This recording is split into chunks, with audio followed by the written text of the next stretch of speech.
Ben size tabii. Kıymetli hocam, değerli arkadaşlar, hepiniz Aksiyon Edebiyat ve Fikir Kulübü'nün düzenlemiş olduğu Profesör Doktor Abdülaziz Hatip hocamız ile her hafta Cuma akşamları gerçekleştirdiğimiz derslerimize hoş geldiniz. İnşallah bu akşam Yusuf el-Karadavi'nin Keyfe Neta'amelu ma Kur'anil Azim okumalarının ikinci dersini gerçekleştireceğiz. Buyurun Sayın Hocam. Euzu billahi mineşşeytanirracim. Bismillahirrahmanirrahim. Elhamdülillah ve salatu ve selamu ala Resulillah. Değerli arkadaşlar, hepiniz hoş geldiniz. İnşallah mukaddimetut veya mukaddime de denir, mukaddeme de denir. Mukaddimetut tab'atul ula, birinci baskının mukaddimesini işlemeye başlamıştık. 2 paragrafını okumuştuk. Hamdele ve salveleyi takdim etmiştik. Ama yani besmele, hamdele ve salveleden sonra diyor ki fakat ekremena Rabbuna nahnul muslimine bi hayri kitabin unzil veya enzel. İki türlü de okunabilir. Kema ekremena bi hayri nebiyyin ersal veya ursil. Kema kâle Teala laqad enzelna ileykum kitaben fihi zikrukum efela ta'qilun. Enbiya 10. Fakat ekremena Rabbuna. Rabbimiz bize ihsanda bulunmuştur, ikramda bulunmuştur. Nahnu el-muslimin. Yani biz Müslümanlara. Nahnu el-muslimun demiyoruz, el-muslimin diyoruz. Yani bu iki türlü niye mansup? Nasb hali, yaunun. Malum cem-i müzekkere salimin nasb hali yaununladır. Nahnu kel-muslimin diye kabul edebiliriz. Veyahut da nahnu a'ni el-muslimin. Orada gizli bir a'ni olabilir. O zaman nasb halinde olur, mef'ulu, a'ni gizli a'ninin mef'ulu olur. Veyahut da kel muslimin o zaman cer halinde olur. Cer hali, nasb hali yaununladır. Yani Müslümanlar olarak veya biz yani Müslümanlar. Allah ikramda bulundu, Rabbimiz ikramda bulundu. Ne ile? Bi hayri kitabin enzel, indirmiş olduğu en hayırlı kitapla veyahut da indirilmiş olduğu indirilmiş olan en hayırlı kitapla. Unzil diye okursak unzile yani meçhul, yani indirilmiş olan en hayırlı kitapla bize ikramda bulunmuştur Rabbimiz biz Müslümanlara. Kema ekremena bi hayri nebiyyin ersala, yani Allah'ın yani göndermiş olduğu peygamberlerin en hayırlısıyla da aynı şekilde kema aynı şekilde diye tercüme ederiz. Bize ikramda bulunmuş. Kema kâle Teala, nitekim şöyle buyurmuştur. Nitekim Allah şöyle buyurmuştur. لَقَدْ أَنْزَلْنَا إِلَيْكُمْ كِتَابًا ف۪يهِ ذِكْرُكُمْ اَفَلَا تَعْقِلُونَ. Hiç kuşkusuz size bir kitap indirdik ki onda sizin namınız vardır. ف۪يهِ ذِكْرُكُمْ. Zikir arkadaşlar hani namı yürüdü, değil mi? Adı yürüdü derler ya. ف۪يهِ ذِكْرُكُمْ yani şanınız, şerefiniz, namınızı ihtiva eden, içeren bir kitap indirdik size. لَقَدْ اَنْزَلْنَا اِلَيْكُمْ كِتَابًا فِيهِ ذِكْرُكُمْ. Yani zikir arkadaşlar dedik ya, nam, şan ve şeref anlamına geliyor. Evet. Bir de biliyorsunuz bahsetmek, yani sizden bahseden bir kitap indirdik size. Yani size sizden bahseden, sizi anlatan bir kitap indirdik size. Yani hakikaten iki anlamıyla da ayet-i kerime doğru anlaşılabilir. Kur'an-ı Kerim'de bizim şanımız, şerefimiz vardır. Yani tarih şahittir ki ne zaman Müslümanlar Kur'an-ı Kerim'e sarılmışlarsa sımsıkı o ölçüde ilerlemişler. Düşmanlarına galip gelmişler. Başları dik olmuş, alınları açık olmuş. Ne zaman ellerini gevşetmişlerse gerilemişler, perişanlığa düşmüşler, ihtilafa düşmüşler, mağlubiyete düşmüşler. Yani öyle bir kitapsa indirdik ki onda şanınız vardır, onda namınız vardır. Efela ta'qilun, hiç düşünmez misiniz, akletmez misiniz? Bu birinci mana. İkinci mana sizden bahseden, yani sizin bahsinizi içeren, sizden bahseden bir kitabı size indirdik. Yani aslında biz Kur'an'ı okuyoruz ama Kur'an da bizi okuyor. Hani biz ne diyoruz? Hani ey oruç bizi tut. Ey namaz beni kıl diyoruz ya. Biz namazı kılarken aslında o da bizi kılıyor. bizi insan kılıyor. Orucu biz tutuyoruz ama o da bizi tutuyor. Yani kötülüklerden zapt ediyor. Efendim, biz Kur'an'ı okuyoruz ama Kur'an bizi anlatıyor. Kur'an da bizi okuyor. Evet. Yani Bediüzzaman ifadesiyle şu Mescid-i Kebir-i Kainat'ta Kur'an kainatı okuyor. Yani bütün varlıkları okuyor. Efendim, dolayısıyla o dinlenmeli, dinlenmeye layık kitap odur. Efendim, efela takilun, hiç düşünmez misiniz? Yani namınızı, şanınızı, şerefinizi içeren bir kitap indirdik size. Efendim, hiç düşünmez misiniz? Bu ayet-i kerimeyi niye şahit getirdi bizim müellif? Efendim, kitapların en hayırlısıyla Allah bize ikramda bulunmuştur. Peygamberlerin, yani göndermiş olduğu peygamberlerin en hayırlısıyla bize ihsanda, ikramda bulunmuştur. فَنَحْنُ الْمُسْلِمِينَ وَحْدَنَا الَّذ۪ينَ نَمْلِكُ الْوَثِيقَةَ السَّمَاوِيَةَ الْفَذَّةَ التي تحمل كلمات الله الأخيرة لهداية البشرية محفوظة من كل تبديل أو تحريف لفظي أو معنوي. فَنَحْنُ الْمُسْلِمِينَ وَحْدَنَا. Biz Müslümanlar biriciyiz. Yani tekiz. Biz Müslümanlar tekiz. Ne konuda? اَلَّذ۪ينَ نَمْلِكُ الْوَثِيقَةَ السَّمَاوِيَةَ الْفَذَّةَ biricik semavi vesikaya sahip, belge, vesika yani belge, biricik semavi yani ilahi belgeye malik biricik kimseleriz biz Müslümanlar. Efendim, elleti, öyle biricik semavi vesika ki, öyle biricik semavi belge ki tahmilu kelimatillahil ahirete, Allah'ın son konuşmalarını taşıyor. Elleti tahmilu, taşıyor. O vesika kelimatillahi, burada kelimat bizim bildiğimiz kelime değil, yani konuşmalar, söz. Allah'ın sözlerini taşıyor. El-ahirete, son sözlerini, li hidayetil beşeriyeti, beşeriyetin, bütün bir insanlığın hidayeti için son konuşmalarını, son beyanlarını taşıyan efendim biricik semavi vesikaya sahip kimseleriz biz Müslümanlar tek başımıza. Yani bu meziyet, bu lütuf, bu ayrıcalık başka hiçbir ümmette yok. Yani elimizde efendim beşerin hidayeti için Allah'ın son beyanlarını, son kelimatını, konuşmalarını taşıyan biricik semavi vesika var. Buna malikiz. Mahfuzatan min kulli tebdilin ev tahrifin lafziyin ev maneviyin. Lafzi olsun, manevi olsun. Her türlü değişiklik ve bozulmadan, tebdil değiştirme, tahrif de bozulma. Bozulma. Her türlü değişiklik ve bozulmadan mahfuz bir biçimde, yani o bu kitaba sahibiz. Efendim, o kitap Cenab-ı Hakk'ın beşeriyetin hidayeti için son konuşmalarını taşıyor. Ama nasıl bir halde taşıyor bu Kur'an? Mahfuzaten min kulli tebdilin ev tahrifin, efendim her türlü tebdil, değişiklik ev tahrif, bozulmadan mahfuz, yani korunmuş. O tahrif de lafziyin ev maneviyin. Bu tahrif lafzi olabilir, manevi olabilir. Değerli kardeşlerim, yani lafzi tahrif belli. Yani efendim Kur'an-ı Kerim'in haşa lafızları değiştirilmiş olsaydı, mesela diyelim ki bakınız İncil, kaç tane İncil var? Yani o da yüzlerce İncil'ler arasından 4 tanesi şu anda efendim kanunik. Yani şu anda efendim makbul. Hristiyanlar nezdinde makbul.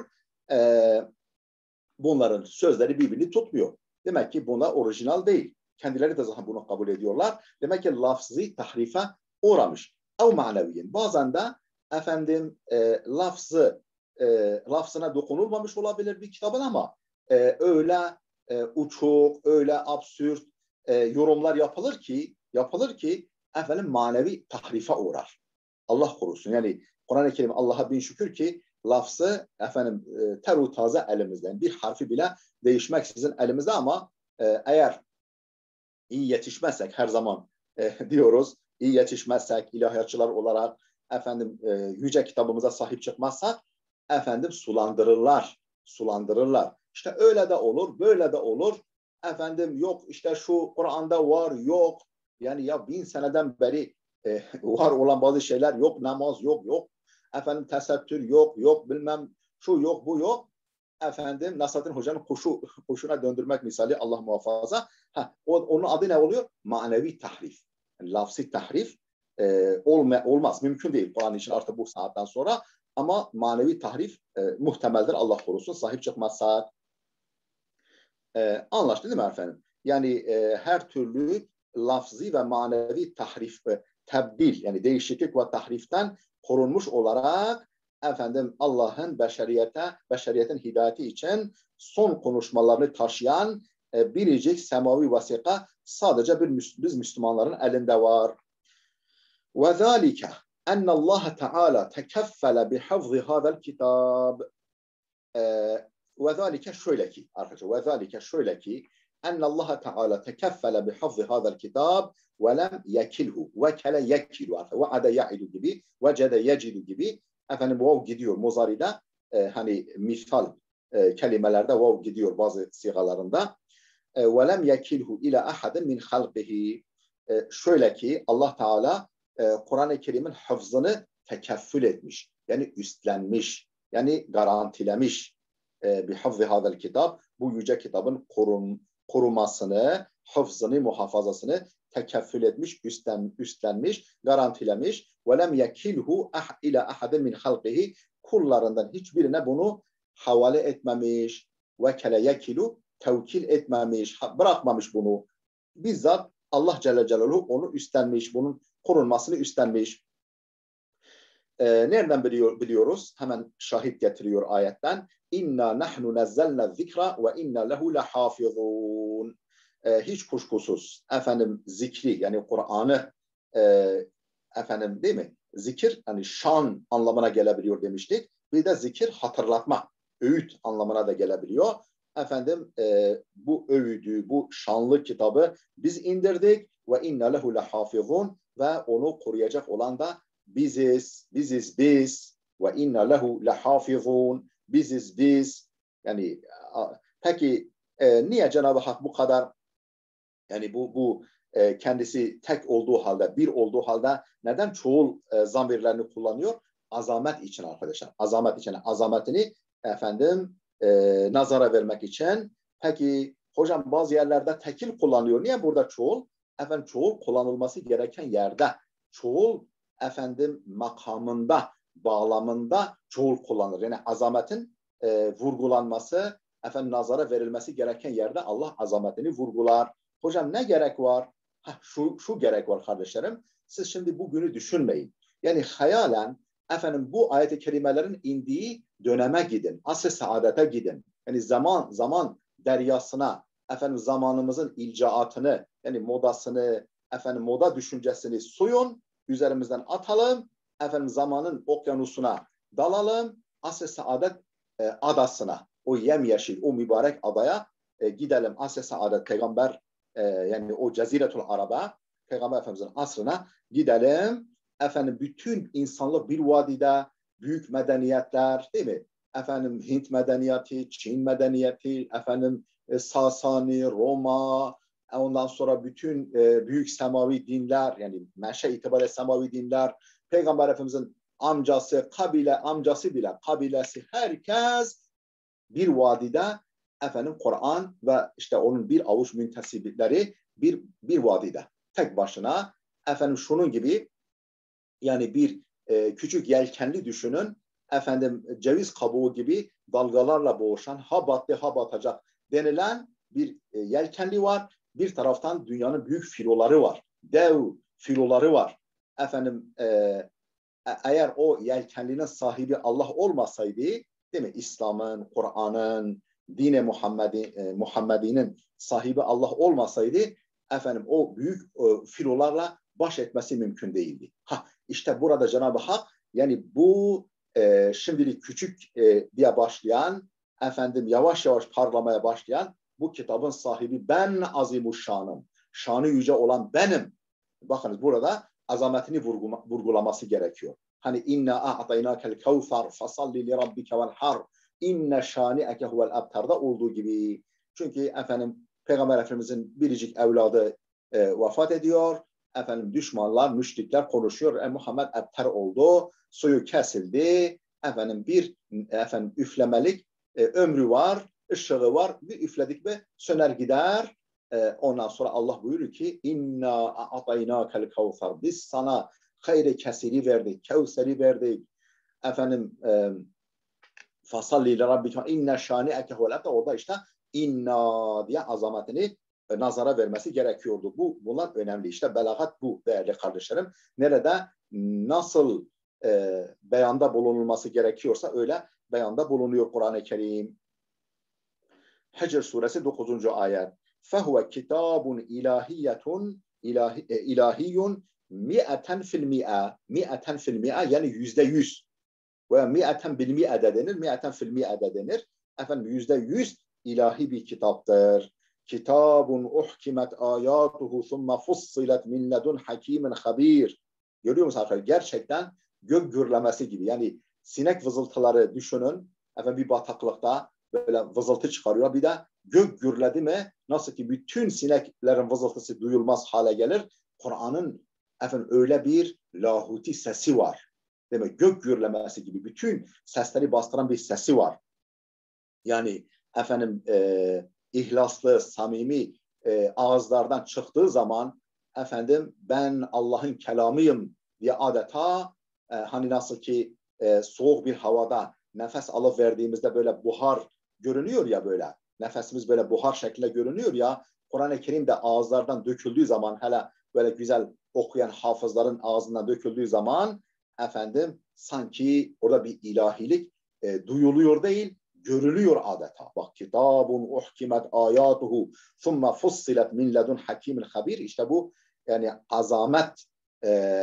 azamet atmosferi. Yani üst perdeden konuşma havası Kur'an-ı Kerim'in bir i'caz veçhidir. Yani bir eşsizliğinin bir yönüdür. Belki duymamışsınız bu. Yani biz i'caz vecihlerini biliyoruz hocam böyle bir şey duymadık ama bunu da bence bilmemizde fayda var. Yani Kur'an-ı Kerim'in Allah'ın kelamı olduğunu gösteren somut bir delildir. Bu azamet, bu efendim üst perdeden konuşma, bu heybet, bu ağırlık. Hani lev enzelna hadal Kur'ana ala cebelin la ra'aytehu khashi'an mutasaddian min haşyetillah. Onu bir daha indirsek efendim onu efendim Allah'ın haşyetinden ürperdiğini görürsün.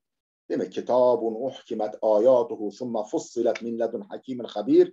Hikmeti sonsuz, her şeyden haberdar olanın katından indirilmiş, efendim muhkem kılınmış, tamamı sapasağlam, batılın el uzatamayacağı, yalan yanlışın bulaşamayacağı ayetleri efendim sonra da detaylandırılmış. Yani böyle rahat anlaşılacak hale getirilmiş bir kitaptır bu. Hud suresi 1.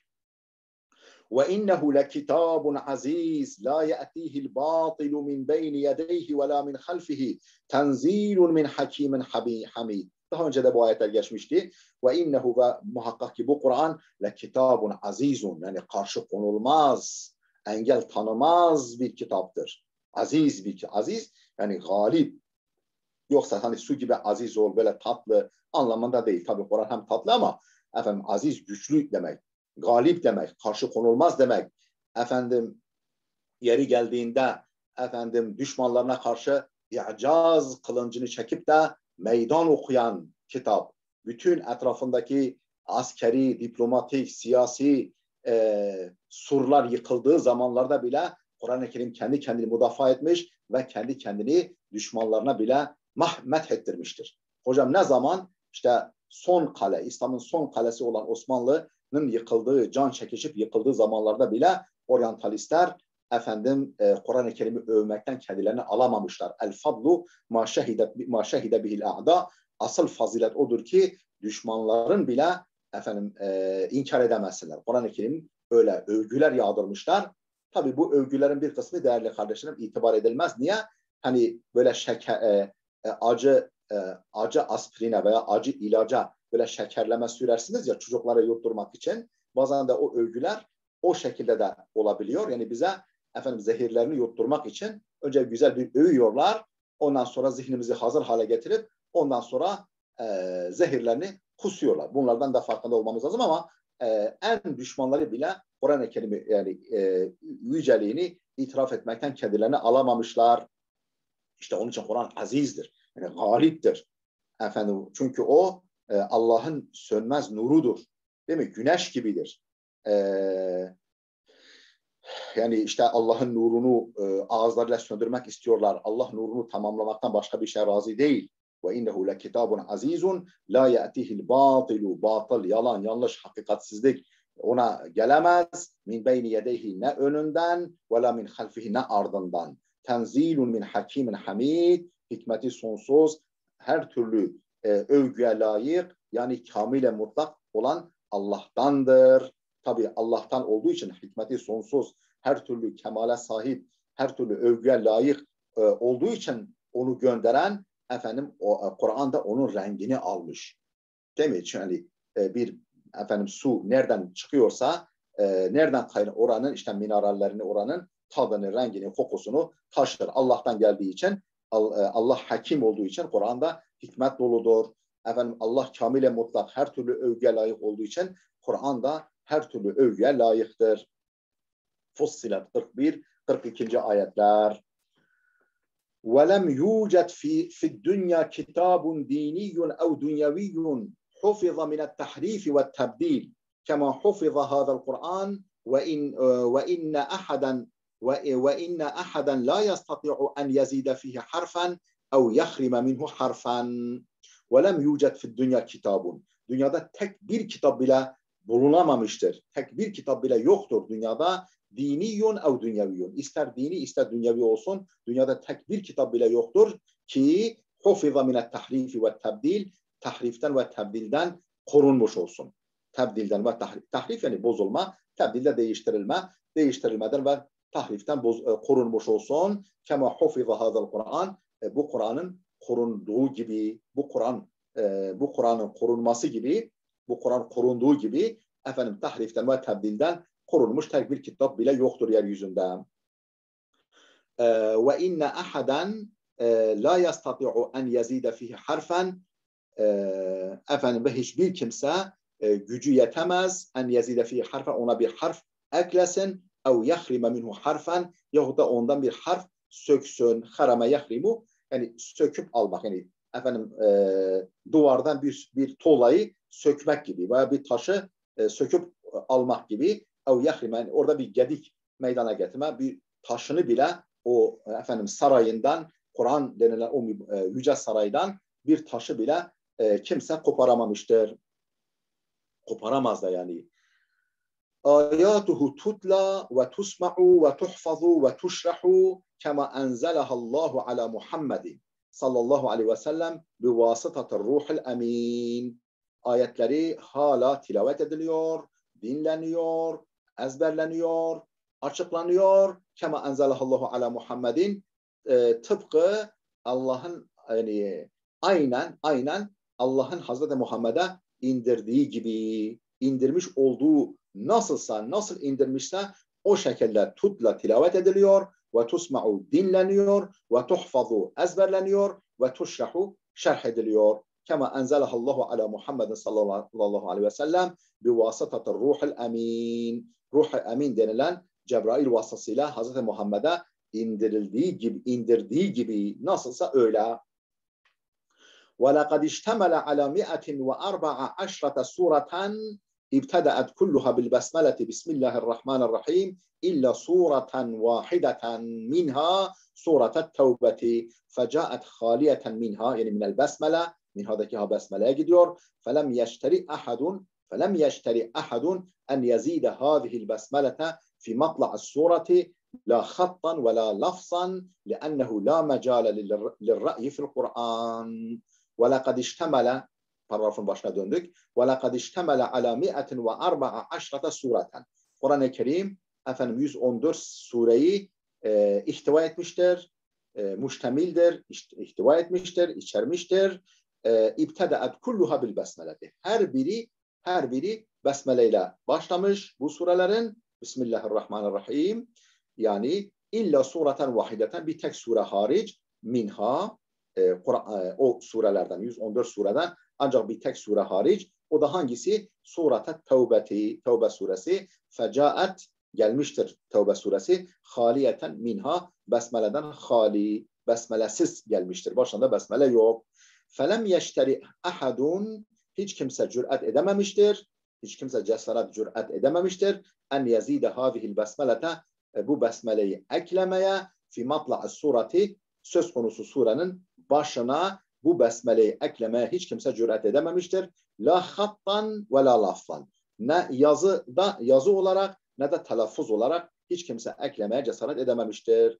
Niçin? لِأَنَّهُ لَا مَجَالَ لِلرَّأْيِ فِي الْقُرْآنِ. Çünkü Kur'an'da ra'ye yer yok. Yani içtihada yer yok. Ben böyle düşünüyorum, böyle uygun görüyorum. Efendim bu kanaate vardım diye bir şey söz konusu değil. Yani la mecale, yani hareket alanı yok. Cevelan alanı yok. Yani efendim yeri yok. La mecale lirra'yi fil Kur'an. Kur'an tamamen nakla dayalıdır. Tamamen tevatüre dayalıdır. Efendim içtihadın yeri yoktur Kur'an'da. Ben böyle uygun görüyorum. Şöyle olmalı. Kimse diyemiyor. Nasıl gelmişse öyle. لقد بلغ من اهتمام المسلمين بالقرآن أن عدوا آياته بل كلماته بل حروفه فكيف يستطيع امرؤ أن يزيد أو ينقص في كتاب أحصيت كلماته وحروفه. لقد بلغ من اهتمام المسلمين بالقرآن, Müslümanların Kur'an'a yönelik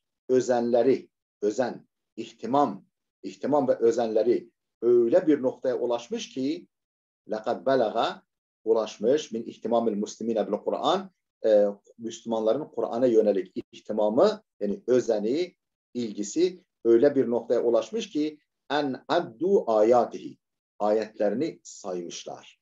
Bel kelimatihi, hatta kelimelerini bile. Bel hurufihi, özür dilerim. Bel hurufahu diyeceğiz. En addu ayatihi, çünkü cem-i muannethes salimdir. Bel kelimatihi, o da cem-i muannethes salimdir, ama bel hurufahu diyeceğiz. Çünkü o normal cem-i mukesser, cem-i teksirdir. Yani o 3 halde 3 hareke alır. Öbürleri 3 halde 2 hareke alır. Yani buradaki bel arkadaşlar terakki içindir. Yani bilakis anlamında değil, hatta anlamında, terakki için. Bazen idrab için, idrab-ı intikali için olabilir. Buradaki terakki içindir. Yani bir adım ötesi, bir adım ötesi. Yani ayetlerini saymışlar, hatta kelimelerini, hatta ve hatta harflerini. Bak, hatta ve hatta, bu terakki içindir yani. Terakki. Yani böyle minel edna ilel a'la. Yani aşağı, küçüğünden büyüğüne doğru terakki içindir buradaki bel. İşte Müslümanların Kur'an'a yönelik özen ve ihtimamları öyle bir noktaya ulaşmış ki ayetlerini saymışlar, hatta kelimelerini, hatta ve hatta harflerini bile saymışlar. Fekeyfe yastati umruun, artık nasıl herhangi bir şahıs güç yetirebilir en yazide, eklemeye, ev yankusa veya azaltmaya fi kitabin uhsiyet kelimatuhu ve hurufuhu, kelimeleri ve harfleri bile tek tek sayılmış. İhsa etmek, tek tek saymak. Kelimeleri ve harfleri tek tek sayılmış bir kitapta nasıl herhangi bir şahıs eklemede bulunabilir veya azaltma yoluna gidebilir, yani artırabilir veya noksanlaştırabilir. Yani herhangi bir şahıs bunu yapabilir mi? Yani şöyle düşünün, benzetme gibi olmasın. Bir çoban düşünün arkadaşlar. Günde 10 defa koyunlarını sayıyor. Tek tek sayıyor. Günde 10 defa yoklama yapıyor. Veya bir askeri birlik düşünün. Günde 10 defa sayım yapılıyor. Yani o kayıp olma söz konusu olabilir mi? O koyunu kurt kapar mı? Çakal veya tilki zarar verir mi? Veremez. İşte benzetme gibi Kur'an-ı Kerim kelimeleri, harfleri bile Müslümanlar tarafından tek tek sayılmış. Soru varsa Hatice Hanım sorabilirsiniz. Yani arkadaş soruları yok. Hani mesajda size yazıyorlarsa böyle şeyden uzaklaşmadan, tereddütlü noktadan uzaklaşmadan sorabilirsiniz. Yani dersimiz samimi bir havada geçsin inşallah. Tamam inşallah hocam. وَلَمْ يَعْرِفْ وَلَمْ يُعْرَفْ diyeceğiz. وَلَمْ يُعْرَفْ فِي الدُّنْيَا كِتَابٌ يَحْفَظُهُ الْأُلُوفُ وَعَشَرَاتُ الْأُلُوفِ عَنْ ظَهْرِ قَلْبٍ إِلَّا الْقُرْآنَ الَّذِي يَسَّرَهُ اللّٰهُ لِلذِّكْرِ وَالْحَفْظِ وَلَمْ يُعْرَفْ tanınmamıştır, bilinmemiştir. Fil dünyada kitabun hiçbir kitap bilinmemiş, tanınmamıştır. Yahfazuhul ulufu binlerce kişi ezberlemiş olsun. Binlerce kişinin ezberlemiş olduğu bir kitap dünyada bilinmemiştir. Yani böyle dünyada görülmemiş. Ve aşaratul uluf, binler değil, on binler, hatta on binlerin ezberlediği bir kitap dünyada görülmemiştir, bilinmemiştir. An zahri kalbin, yani ezberden. Zahre kalp, zahre kalp ezberden, yani ezberledikleri, ne diyelim, yani bellekleriyle hafız ettikleri bir kitabı, hiçbir kitap. Niye hiçbir dedim arkadaşlar? Halbuki bir kitap. Niye hiçbir dedim? Şunun için dedim arkadaşlar. Biliyorsunuz nefi, nehi, istifham bağlamında gelen nekre isim umum ifade eder. Nefi, nehi, istifham bağlamında, siyakında derler. Siyakında, yani bağlamında gelen nekre isim umum ifade eder. وَلَمْ يُعْرَفْ فِي dünya. Bak nefi var değil mi arkadaşlar? Nefi, yani olumsuzluk var. Yani tanınmamıştır, bilinmemiştir. Kitabun kelimesi nekredir. O zaman hiçbir kitap diyeceğiz. Umum ifade edecek. Yani nefi, nehi ve istifham bağlamında, siyakında, böyle akışı içerisinde gelen nekre isimler umum ifade ederler. Yahfazuhul ulufu. Bu biliyorsunuz bir de nekre isimden sonra gelen cümlede sıfattır. Yani binlerin ezberlediği, on binlerin ezberlediği hiçbir kitap dünyada görülmemiş, bilinmemiştir. An zahri kalbin, yani ezberden, yani hafız ettikleri bir kitap görülmemiştir. İllel Kur'anellezî yassarahu Allahu lizzikri vel hafz. Allah'ın zikri için, yani anılmak için ve ezberlenmek için kolaylaştırmış olduğu Kur'an dışında. Hakikaten hani mesela Kardavi muhteremin işte hayatını okurken, söylerken, size arz ederken 10 yaşından küçükken hafız etmiş Kur'an'ı. Geçen senelerde hani Cizre'de, Şırnak'taydım ya, orada bir hafızlık merasimi oldu Cizre'de. Ondan sonra bir kızımız, emin olun, kaç ayda? 11 ayda Kur'an-ı Kerim'i ezberlemiş. 11 ayda. Yani bir yıl bile değil ha. Ezberlemiş. Yani yaşı kaç? Taş çatlasa 12. Hadi 13 olsun. Öyle. Yani bu yani buna Arap değil, hani Arap ol biraz sonra diyecek yani, hani Arap olsa belki işte manasını anladı, hoşuna gitti falan. Ya ezberliyor. Yani bu nasıl gönül tellerine dokunan bir kelam ki, nasıl fıtri bir, hani mesela anne sütü nasıl kolay sindiriliyorsa Kur'an-ı Kerim de öyle, yani böyle içe siniyor. Hiç böyle bir, yani emin ol belki baş nedir bu papa bile var ya, papa, bütün Hristiyanların baş, yani en tepesindeki kişi bile belki İncil'i veya İncil'leri ezber bilmiyordur. Hele Tevrat'ı ezber bilen hiçbir Allah'ın kulu olduğunu zannetmiyorum yani. Hiçbir tane. En büyük hahamları, din adamları bile. Ama Kur'an-ı Kerim bakınız 10 yaşındaki, hatta 4 yaşındaki çocuklar ezberlemişler. Tarihte örnekleri var. 4 yaşında ezberleyenler var. Bu yani Allah'ın kolaylığı. Bu başlı başına bir mucize. Yani 600 sayfalık kitap arkadaşlar, dile kolay. فَلَا عَجَبَ أَنْ نَجِدَ مِنَ الرِّجَالِ وَالنِّسَاءِ مَنْ جَمَعَهُ فِي قَلْبِهِ وَوَعَاهُ كَمَا حَفِظَهُ كَثِيرٌ مِنْ صِبْيَانِ الْمُسْلِمِينَ لَا يُضَيِّعُونَ مِنْهُ حَرْفًا وَكَذَلِكَ كَثِيرٌ مِنَ الْأَعَاجِمِ لَا يُسْقِطُونَ مِنْهُ كَلِمَةً وَاحِدَةً. فَلَا عَجَبَ, yani hiç tuhaf bir şey değil, hiç görülmemiş bir şey değil. En necide minel ricali ve nisa, erkeklerden ve kadınlardan bulmamız hiç öyle tuhaf bir şey değil. Gayet normal bir şey. Men cema'hu fi kalbihi ve va'ahu. Yani onu kalbinde, belleğinde toplayan, yani ezberleyip toplayan erkek ve kadınları bulmamız hiç de tuhaf değil, hiç de acayip bir durum değil. Ve va'ahu kavrayan.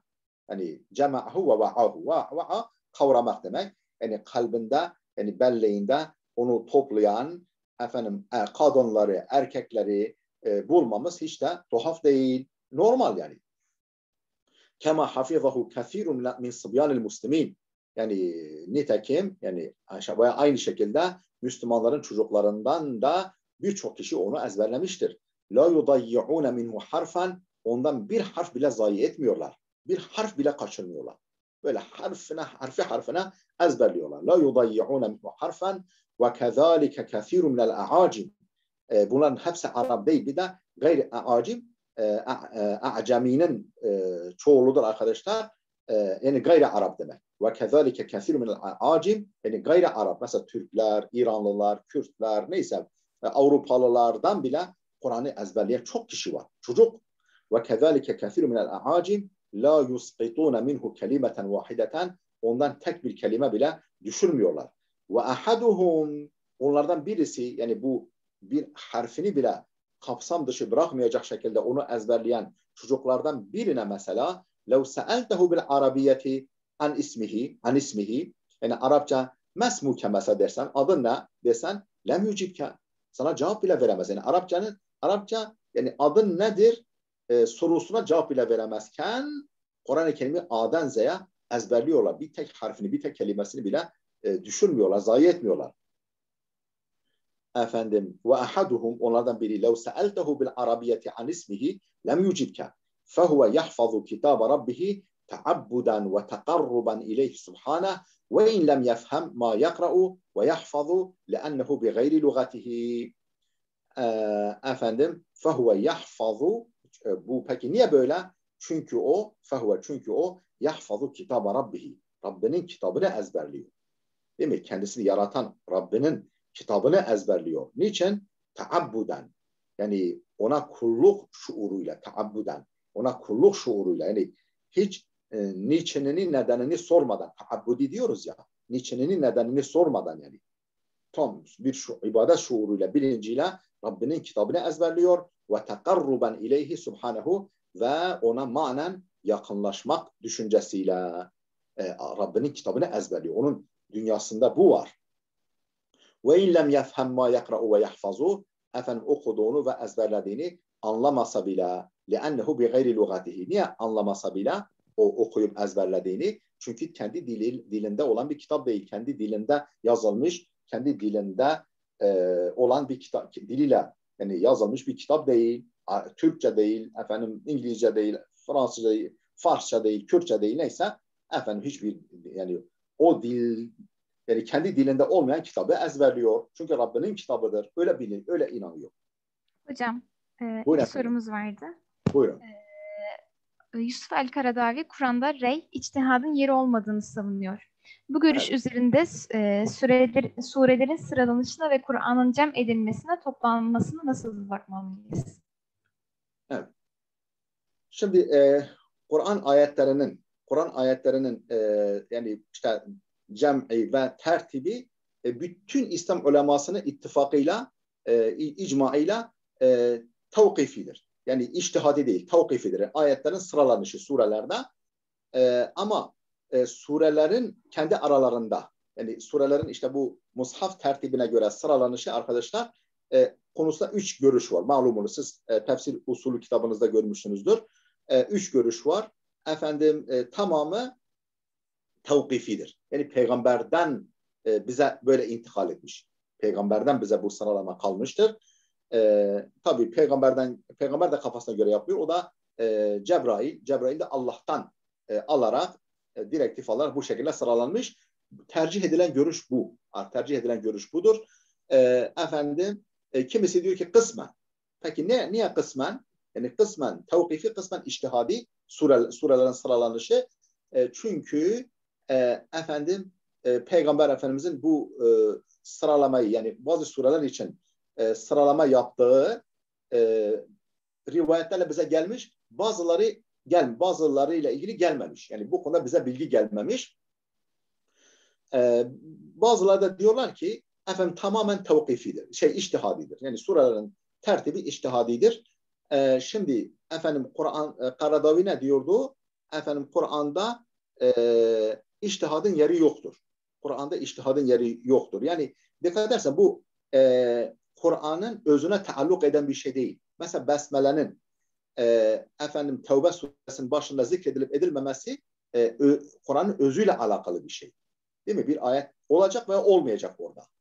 Ama mesela surelerin yani surenin orada olması veya burada olması tabii nereden çıkarıyorlar? Mesela diyorlar ki işte Ubey İbni Ka'b'ın mushafı farklı, az da olsa farklıydı. Ubey İbni Ka'b. Efendim İbni Mesud'unki biraz farklıydı. Hazreti Ali'ninki daha farklıydı. Bunlar efendim kıyıda köşede olan sahabiler değil. Yani peygamberin en has talebeleri. Yani peygamberin tertibinden haberdar olmaları beklenen kimseler. Bunlarınkinde farklılık varsa demek ki bu içtihadidir. Yani bu içtihadi olduğunu söyleyenlerin yani gerek tamamı gerek kısmen içtihadi olduğunu söyleyenlerin budur, delili budur. Yani dikkat ederseniz bir de şöyle şunu söyleyelim. Sahabenin icmaı olduktan sonra, gerçi bu tam sorunuza cevap değil ama yani onu da bilelim. Hani mesela Hanefi mezhebinde malumunuz zammi sure okunurken arkadaşlar mushaftaki sıra gözetilmesi lazım. Yani gözetilmese mekruh olur. Yani gözetilmesi benim bildiğim kadarıyla vaciptir. Vaciptir. Yani farz anlamında değil. Yani vaciptir. Yani diğer türlü mekruh olur.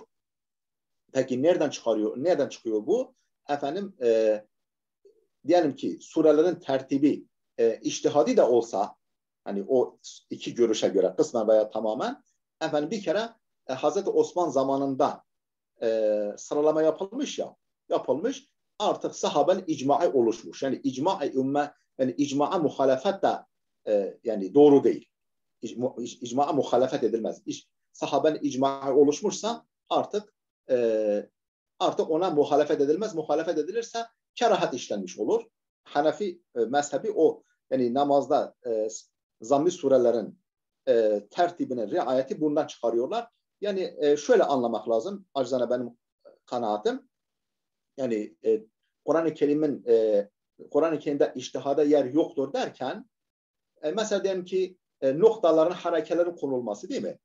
Tamam bu da Kur'an'la alakalı ama burada tartışmalar olmuş. Hatta İmam Malik demiş ki çocuklar için olursa olur. Yani mubtediler için yani okumaya başlayanlar için fetva verilir. Ama rahat okuyanlar için gerek yok demiştir. Demek ki buralarda tartışma olabiliyor. İçtihada yer olabiliyor. İhtilaf olabiliyor. Yani nokta konsun mu konmasın mı? Hareket konsun mu konmasın mı? Yok efendim ayet sonlarında işaret olsun mu olmasın mı? Ayet numaraları olsun mu olmasın mı? İşte surelerin başına Mekki mi, Medeni mi yazılsın mı yazılmasın mı? Bunlarda içtihat olabilir, ihtilaf olabilir ama Kur'an'ın özüne taalluk eden noktalarda yani içtihada yer yoktur demek istiyor herhalde. Çünkü diğer türlü demiş olması mümkün değil. Çünkü bu realiteler de var ortada. Arz ettiğim realiteler de var.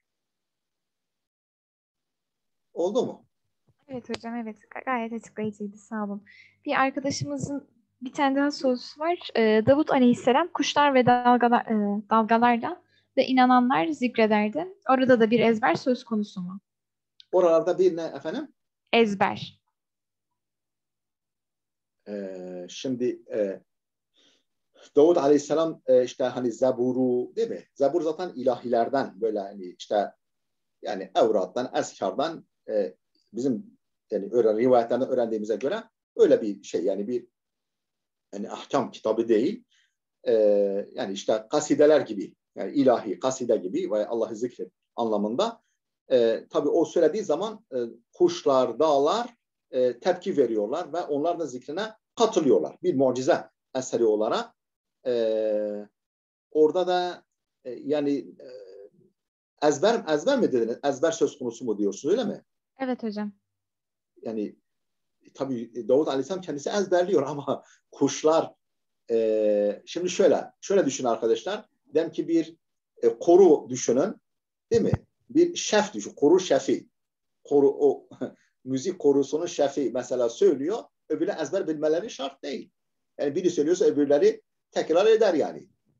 Tamam yani bu efendim kaldı ki zaten bu bir mucize arkadaşlar. Allah isterse dağlara da ezberletir, kuşlara da ezberletir. Ama şöyle düşünün hani diyelim ki bir mağaranın karşısına geçtiğin zaman ya da bir dağın karşısına geçtiğin zaman aksi seda var. Yani efendim seslenirsin, Allah dersin, dağdan da Allah diye ses gelir değil mi? Efendim şöyle ne dersen, ezan okursan ezan yankılanır yani. Bizim Çamlıca Tepesi'nin burada biz bazen dışarıda oturuyoruz. Maşallah efendim bir ezan okunuyor, aynen dağdan olduğu gibi ses geliyor. Yani ama tabii bu haşa ben demek istemiyorum. Bu bir aksi sedadır, bir ses yansımasıdır. Davud Aleyhisselam'ın efendim kuşlarının zikretmeleri ve işte onunla beraber tesbih etmeleri ve dağların öyle değil ama yani ezber bilmeleri şart değil. Biz yani Allah ezberletirse ezberletir. Ben bu kadar anlıyorum. Bilmiyorum nasıl. Orada olmadığım için nasıl bilmiyorum. Evet hocam. Evet. Yani Hocam mümkün. Akla ters şeyler değil arkadaşlar. Buyurun. bir soru daha sormak istiyorum ben. Hocam daha Buyurun. demin manen tahriften bahsettik. Peki şu anki olan bu tarihselcilerin yaptıkları yorumlar bu manen tahrife girer mi? Hem tahrifin alasına girer. Tabii tahriftir. Evet. Tahrif olmaz mı? Değil mi? Yani Evet. şimdi kardeşlerim yani bizim terminolojimiz var. Değil mi? Efendim yani bizim usulü fıkhın terminolojileri var, terimleri var, efendim kavramları var. Yani o kavramlar bizim neyimize yetmez ki? Değil mi? Yani edille şer'iye var, efendim kitap, sünnet, icma, kıyas, ondan sonra fer'i veya tali deliller var. Bazı mezheplerin kabul edip bazılarının kabul etmediği. Yani onların tamamı devreye sokulursa efendim Kur'an-ı Kerim'in anlaşılması ve hayata yansıması önündeki hiçbir engel kalmaz. Yok tarihseldir. Ben onları çok dinliyorum da yani.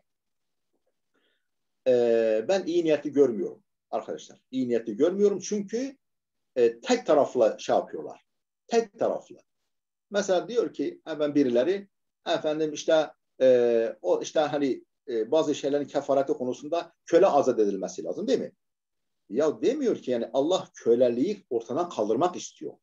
Köleliği ortadan kaldırmak istiyor. Yani efendim o zaman gidip bugün köle sanki şöyle. Yani bugün köle icat edilecek kölelik ondan sonra o ayetin hükmü yerine gelecek. Ya öyle bir şey yok. Şimdi yani zaten ortadan kalkması nihai murad, nihai arzu. Allah'ın nihai muradı bu. Evet. Mesela şöyle düşünün. Diyelim ki mesela Allah korusun abdest alacağız değil mi? Birisinin kolu yok. Kolunu yıkaması lazım ya. O zaman gitsin kendine bir protez kol taksın. Öyle kolu yıkasın gibi bir şey. Yok kol yoksa kol yıkanmayacak. Varsa yıkanır. Değil mi? Varsa azat edilir. Yoksa illa efendim demek ki Kur'an'da kölelik şöyle böyle falan. Yani bir de mesela Evet hocam. son şeyler var. Yani Çok güzel bir efendim örnekti hocam. şimdi şöyle diyelim ki sanki efendim işte bu kürek mahkumları hatta geçen bir resim gördüm. Efendim işte bahçe işlerine çalıştırılan Afrikalı esirler yani köleleştirilmiş Avrupalılar tarafından böyle efendim gemilerle götürülüp Amerika bilmem şuraya buraya hala kendilerine gelememişler zavallılar. Hala üçüncü sınıf vatandaş bile değiller. Hala aynı otobüse doğru düz yani binmek problem oluyor. Yani düşün yani bu çağda yani bunlar düşünülmüyor. Yok işte İslam dünyasında köle pazarları olmuş da yok Üsküdar'da olmuş da yok şöyle de olmuş. Yani kardeşim sen biraz da diğer tarafa baksana.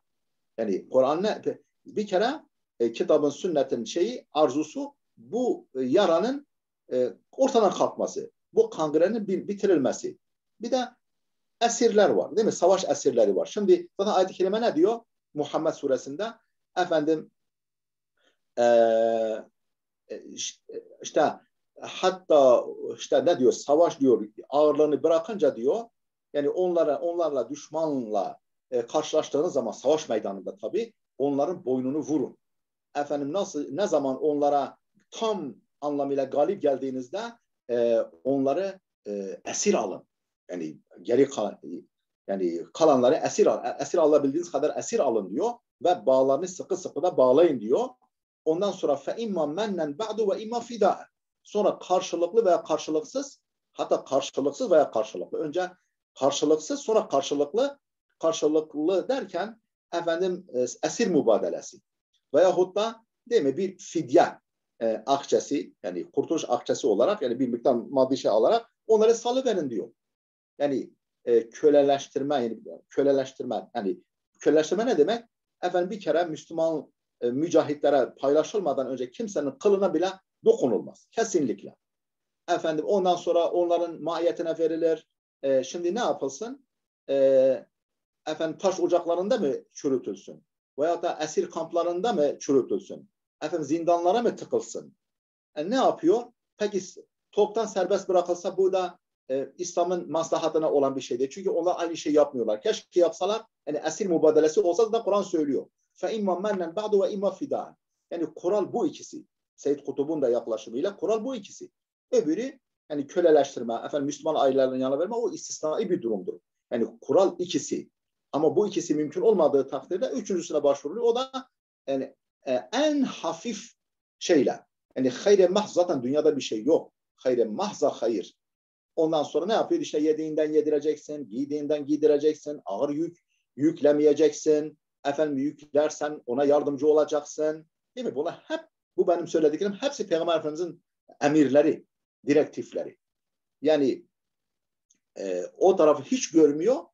Efendim Müslümanlar şöyle işte Kur'an'da kölelik var, Kur'an'da bilmem ne var deseydi, isteseydi bir anda bitirirdi. Ya yani bu ne? Bu bana yani iyi niyetli olmamanın işareti gibi geliyor bana. Yani hiç o tarafın, yani hiçbir suçu yok, hiçbir kabahati yok, değil mi? Hiç o taraf değil mi? Yani şimdi kendi medeni diyen dünyanın, değil mi? Hani zencilere şimdi bile yapılanlar, neyse. Arkadaşlar biz elhamdülillah dinimizden de kitabımızdan da Peygamber Efendimizin uygulamalarından da son derece eminiz. Efendim son derece insani. Çünkü Allah'ın dini bu. Yani Allah'tan daha, hani merhamet-i ilahiyeden daha fazla merhamet değildir. Allah'ın merhamet daha fazla merhamet olamaz. Yani onun için siz ayağınız sağlam yere bassın arkadaşlar. Yani ne deniyor? Cümle şirane cihan beste-i in silsile'en ruba ashile çisan bikuseldin silsilera. Yani bütün dünya arslanlarını bağlayan bir zinciri düşünün. Efendim adi bir tilki koparabilir mi? Yani bir zincir düşünün. Dünyanın bütün arslanlarını bağlamış. Yani efendim Gazalileri, Razileri, Ebu Hanifeleri, Mevlanaları, sayısız efendim büyük dünya, hatta efendim insaflı batılıları, değil mi? Gayrimüslimleri bile insaflı olanları kendine bağlamış yani. Efendim yüceliğini itiraf et. Bir din düşünün, bir kitap düşünün, bir sünnet düşünün. Efendim birileri onu adi, efendim sıradan bir tilki gibi kurnazlığıyla onu koparmak istiyor. Kopar mı bu? Dünya arslanlarını bağlayan bir zincir uyuz bir tilki koparabilir mi? Evet. Tabii ona her birisi, bunlar yani kitap konusu olacak şeyler yani. Evet. Oluyor mu arkadaşlar? Oldu hocam. Oldu hocam. Oldu. Allah razı olsun. Cümlemizden inşallah. Devam ediyoruz. Ne dedik? وَلَمْ تُحْفَظْ مَعَانِ, orada kaldı değil mi? وَلَمْ تُحْفَظْ وَلَمْ تُحْفَظْ مَعَانِ الْقُرْآنِ وَكَلِمَاتُهُ وَأَلْفَاظُهُ فَحَسْبُ بَلْ طَرِيقَةُ أَدَائِهِ وَمَخَارِجُ حُرُوفِهِ وَمَا يَنْبَغِي لَهَا مِنْ مَدٍّ وَغُنٍّ وَإِظْهَارٍ وَإِدْغَامٍ وَإِخْفَاءٍ وَإِقْلَابٍ وهو ما قام به علم خاص سمي علم تجويد القرآن ولم تحفظ معاني القرآن وكلماته وألفاظه فحسب.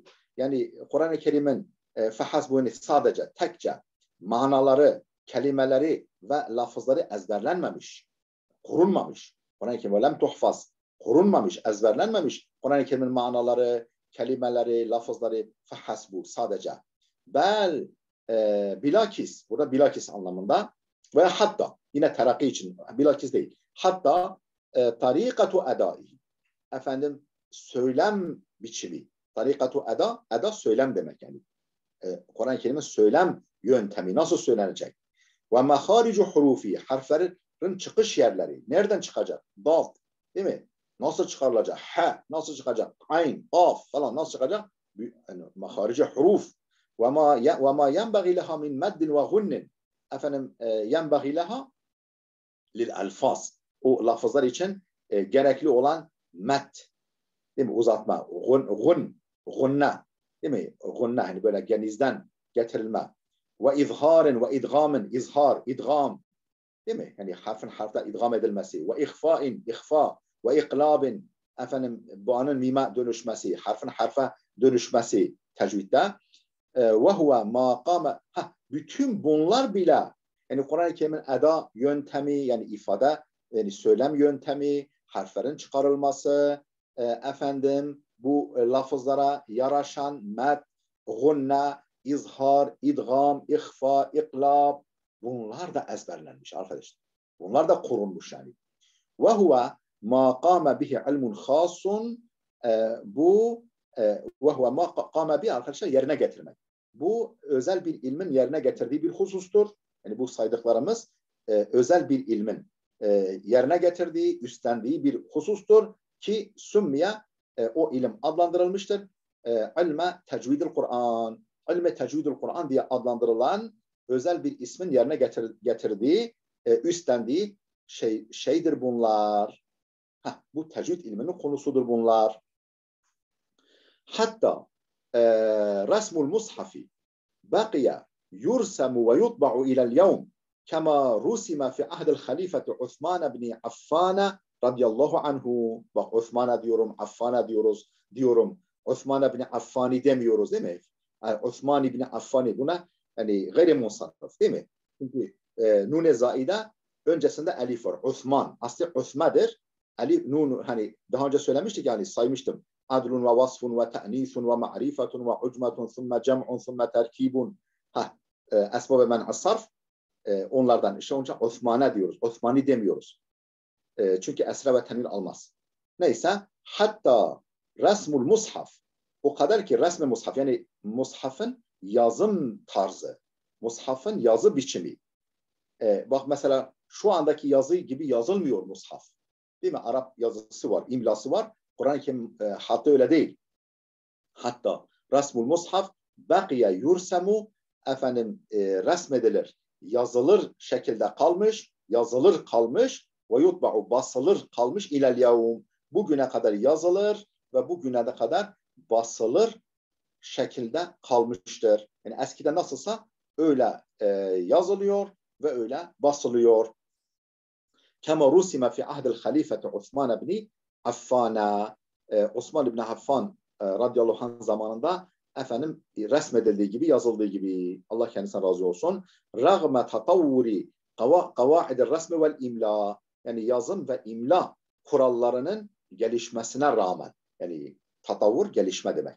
Nazariyetu tatavvur evrim teorisi demek. Rağme tatavvuri kavaidir resmi vel imla. Resim yani yazı, yazım biçimi. İmla da, o da bilirsin imla ne? Efendim, resim ve imla. Resim bizim bildiğimiz yani resim çizmek anlamında değil, yazı şekli ve imla kaideleri gelişmiş olmasına rağmen Kur'an'da öyle bir şey yok, değişiklik yok. Peki diyeceksin, bu da mı tevkifi? Hayır, tevkifi değil arkadaşlar. Tabii bazıları böyle diyenler var. Bu bile tevkifidir. Ya peygamber böyle mi yazın demiş. Yani yok. Ama yani icma oluşmuş ya üzerinde. İcma oluşmuş ya, Hazreti Osman zamanında iş yapılmış ya. Çünkü eğer bir de bundan çıkarsa arkadaşlar, böyle ipin ucu kaçarsa, bu efendim lastik gibi böyle o tarafa bu tarafa da çekilir. Zamanla efendim lafzının değişmesine, manasının değişmesine kadar götürür. Bir de böyle okumada da bir birliktelik olması lazım. Bir ortak şey olması lazım. Yani efendim diyor ya, efendim ben bu mushaftan okuyamıyorum. Yazı çünkü farklı olabiliyor bazen. Doğru değil. olmaması lazım yani. Olmaması lazım. Nasılsa öyle. Evet. رغم تطور قواعد الرسم والإملاء ولم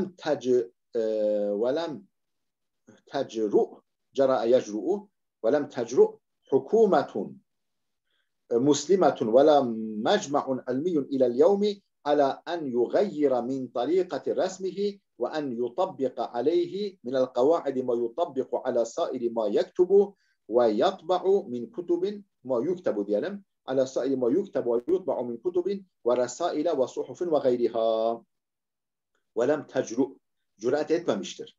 Hükümetun hiçbir hükümet. Bak hiçbir diyorum değil mi? Çünkü nefis siyakında gelen nekre umum ifade. Hiçbir hükümet cüret etmemiştir. Müslimetun. Hiçbir Müslüman hükümet cüret etmemiştir. Ve la mecma'un ilmiyyun. Hiçbir ilmi kurum ve heyet. Mecma heyet demek. İlmi bir heyet ve kurum cüret etmemiştir. İlel yevm bugüne kadar neye?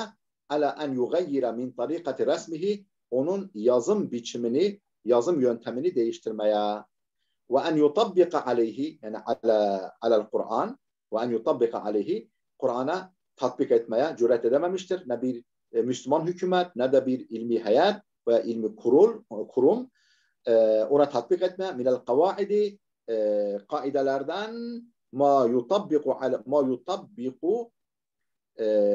yani ma yutabbaku diyeceğiz. Ma yutabbaku ala sairi ma yuktebu ve yutba'u efendim sair yazılan ve basılan malzemelere tatbik edilen kaideleri Kur'an'a tatbik etmeye hiçbir Müslüman hükümet ve hiçbir heyet yani veya kurum cüret edememiştir.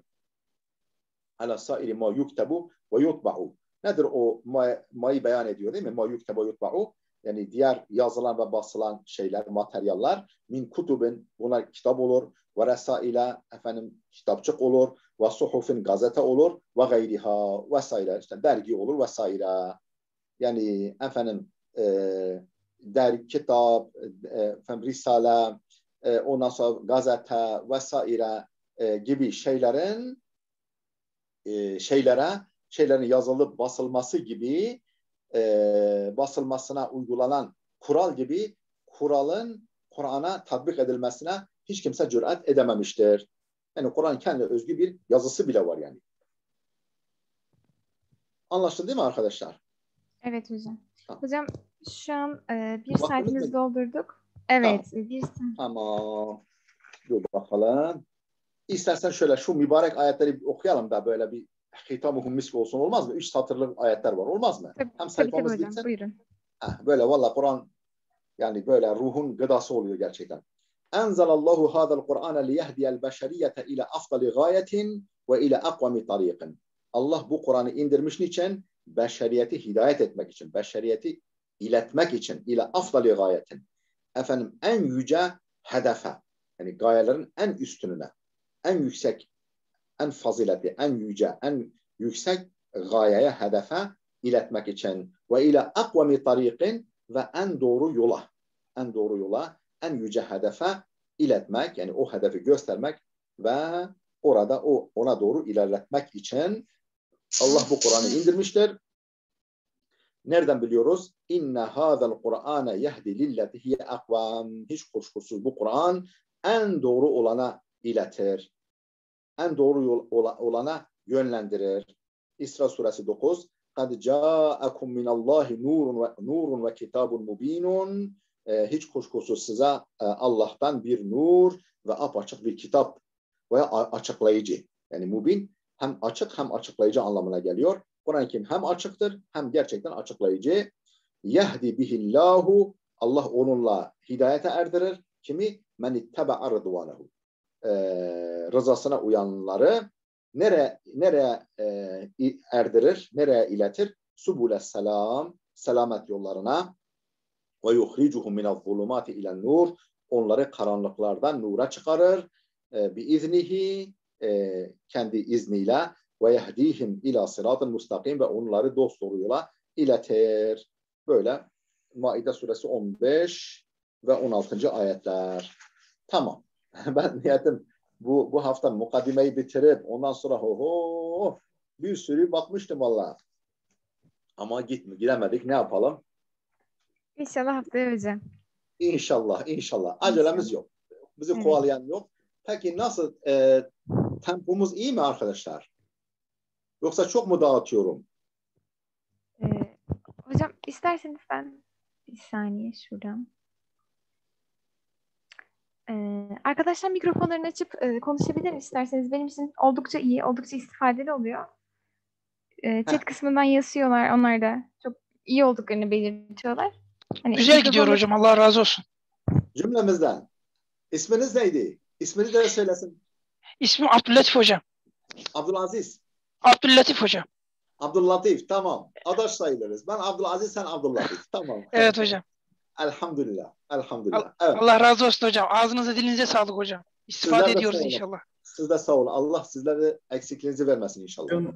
Derse verdiğiniz ehemmiyetten dolayı biz teşekkür ediyoruz. Gerçekten takım elbiseyle karşımıza ders veriyorsunuz bize. Bu derse verdiğiniz ehemmiyetten dolayı çok teşekkür ediyoruz. Allah razı olsun.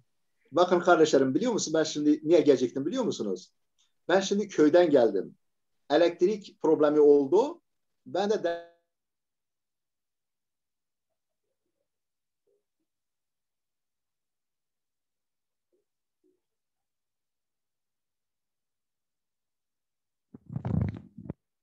dersimiz, bak emin olun bu ders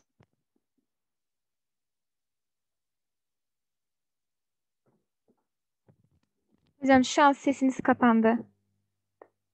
Sesiniz bize gelmiyor hocam. Peki, geldi hocam. Tamam arkadaşlar. Sorusu olan varsa buyursun, yoksa Hocam ben bir soru sorabilir miyim izninizle hocam? Hemen kısacık. buyurun efendim. Buyurun. Hocam şimdi ben birkaç böyle tefsir mukaddimesi olsun. Farklı böyle İslam alimlerimizin hocam. Gözde Mehmet Vehbi Efendi Buyurun. olsun. Başka alimlerimizin olsun hocam. Mukaddimelerini okudum. Özellikle hocam ben bir şey okudum. İşaret-ül İcaz var hocam. Bediüzzaman Hazretleri'ni. Orada hocam diyor ki hocam hani ahir zamanda bir tefsir ilmi hakkında çalışma yapılacaksa kolektif olarak yapılması gerekiyor diyor hocam. Yani daha mutabık düşmesi için. Hocam şimdi bunu nasıl değerlendirmemiz lazım? Yani bu nasıl olur? Yani kolektif boyutta bir tefsir çalışması diyor hocam. Yani ilginç bir geldi bana hocam yani. Kafama o başka bir zaman. Zaten orada gerekçesini söylüyor. Yani gerekçesini orada söylüyor ama tabii şu anda böyle vakit müsait değil. İnşallah başka bir vesile inşallah ben kısaca temas ederim inşallah. Gelecek Tamamdır hocam. Tamamdır hocam. Allah razı olsun hocam. Teşekkür ediyorum. İnşallah. Evet. Pekala hocam. Arkadaşlarım da söyleyecekleri yoksa inşallah bugünkü istifade dersimizi de bitirelim. Allah razı olsun tekrardan. Ağzınıza sağlık hocam. Sizler de sağ olun, var olun. Allah muvaffak etsin inşallah. Daim olsun. Ben Ramazan'da da size tabiyim arkadaşlar. Nasıl bir program uygularsanız ben size tabiyim. Yani ben bir kişiyim, siz çok kişisiniz. Ben size uyarım inşallah. İnşallah hocam. Ramazan'a uygun bir programda ayarlarız Allah'ın izniyle. Sağlıcakla kalın. Hayırlı akşamlar. Hadi Allah'a emanet olun inşallah.